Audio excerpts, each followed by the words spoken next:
breaks, they are overworked forever, they don't see a lot of their wages, a lot of their wages are stolen, and there's no bathrooms, there's no water. Nobody really comes to check on you except to maybe harass you.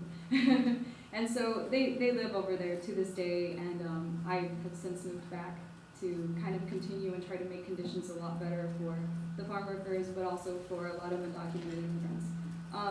The thing about my parents is that they have continuously tried to empower the different farm workers, a lot of immigrants who they come across, and so that's kind of like how I grew up, and that's kind of what makes me focus a lot on doing things like that.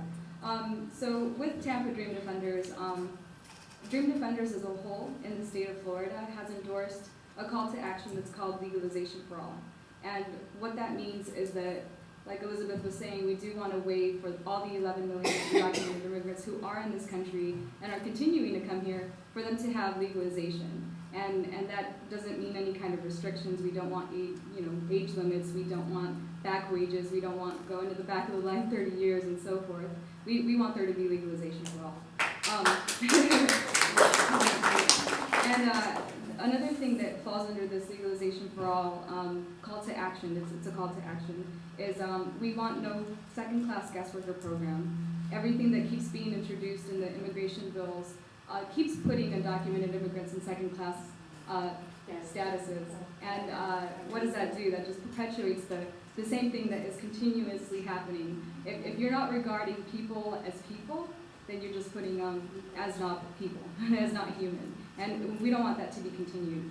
Another thing is we definitely don't want there to continue being militarization at the border or E-Verify.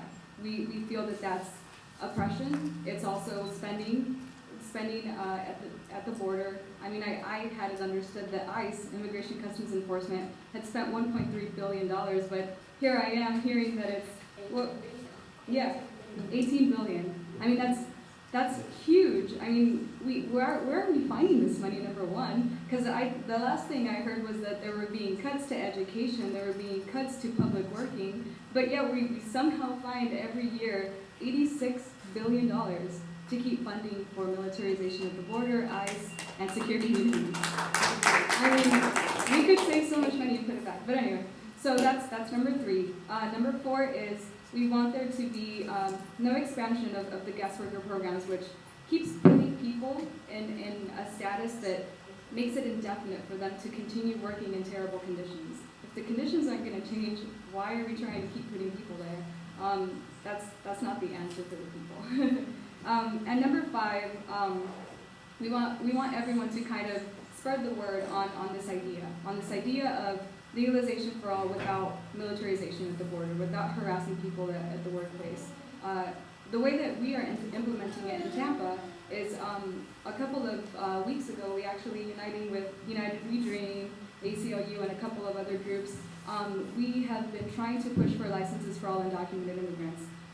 We know that there's only a very, very small amount of states in the country that actually give undocumented immigrants access to a license, a driving license. And I mean, even that small step is a huge thing. I know that a lot of people, like my parents, they drove. I mean, you have to work, you have to go to school, you have to go to the hospital someday, so how are you going to do that without actually driving?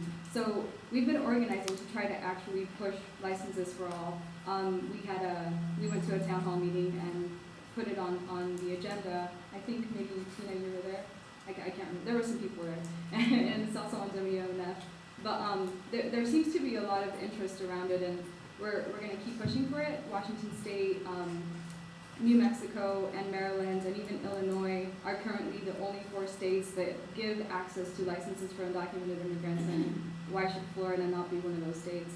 Another thing that we are trying to work on is, stopping deportations. We feel that deportations are costly, number 1, but also you're breaking up families that shouldn't be broken up. I mean, no family should ever have to be scared of going outside of their house because, you might be arrested, you might then be thrown into jail, and then ICE will come in and see that you're, undocumented, and then immediately you're deported.